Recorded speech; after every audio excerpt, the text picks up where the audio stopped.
ঘোষণা দেয়া হলো মক্কায়, মুহাম্মদের মাথা কেটে এনে দিলে এত এত স্বর্ণ মুদ্রা দেয়া হবে। ওমরে ফারুক রাজি হয়ে গেলেন। নাঙ্গা তলোয়ার নিয়ে বিশ্বনবীর মাথা কাটার জন্য ছুটলেন। বনু জাহরা গোত্রের এক লোক বলে, আইনা ইয়া আমার, কই যাও? মুহাম্মদের মাথা কাটতে যাই। আরে মুহাম্মদের মাথা কাটতে যাও? তোমার বোন ফাতিমা বিনতে খাত্তাব আর তোমার বোন জামাই সাঈদ কদ সাবা, এরা তো ধর্ম ত্যাগ করে ফেলছে, এটা তো আমাদের ধর্ম ত্যাগ করে মুহাম্মাদের ফলোয়ার হয়ে গেছে।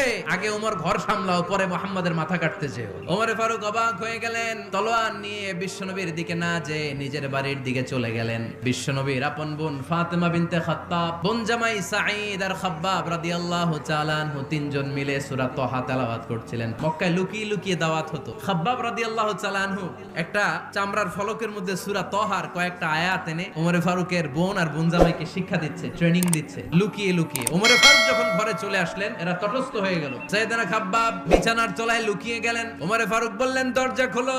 ফাতিমা বিনতে খাত্তাব দরজা খোলার পরে নির্মম ভাবে সাইয়েদনা ওমর রাদিয়াল্লাহু তাআলা আনহু বোনের গায়ে আঘাত শুরু করে দিল। বোন জামাইকে আহত করতে শুরু করলো আর বলতে শুরু করলো, তোরা পাগল হলি কেন? কি আছে ওই মুহাম্মাদের মধ্যে? কি পড়তেছিলি আমারে দেখা? আমার ভাই ওমর, তুমি নাপাক, পবিত্রতা অর্জন না করে এই কোরআন ধরা যায় না। ওমরে ফারুক গোসল করে আসলেন। ফাতিমা বিনতে খাত্তাব বললেন, গোসল যখন করে এসেছেন, এই নেন। ওমরে ফারুক এবার চামড়ার কাপড়ের মধ্যে সূরা তাহার প্রথম আয়াতের দিকে নজর করলেন। উনি খুব ভালো আরবি জানতেন। ওমরে ফারুক ছোট্ট বাচ্চার মতো কান্না শুরু করে দিলেন। সূরা তাহাটা হাতে নিয়ে, তলোয়ারটা হাতে নিয়ে বিশ্বনবীর দিকে ছুটতে আরম্ভ করলেন। আইনা মুহাম্মদ। বিশ্বনবী তখন সাফা পাহাড়ের পাদদেশে দারুল আরকাম ইবনে আলকামের ঘরে লুকিয়ে লুকিয়ে কোরআনের দাওয়াত দিতেন।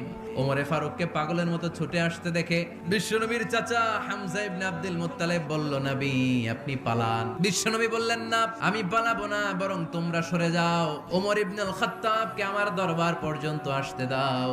ওমরে ফারুক এসে বললেন, আশহাদু আল্লা ইলাহা ইল্লাল্লাহ ওয়া আশহাদু আন্না মুহাম্মাদান আবদুহু ওয়া রাসূলুহু।